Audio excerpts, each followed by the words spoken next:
าพแต่พี่รวยนี่แม่ยืนอยู่เดินอยู่ใกล้พี่แต่ถ้าพี่เดินเหมือนไม่ดี โอ้ยไม่เลยหรอกอยู่ใกล้ๆกันอยู่ด้วย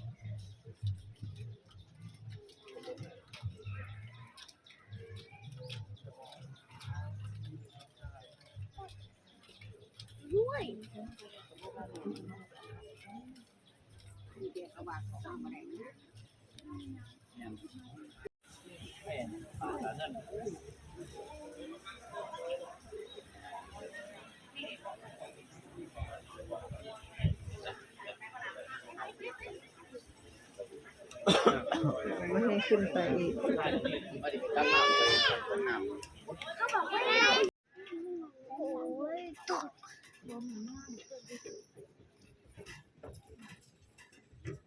ดูเขาพูดเพลงเราเป็นผี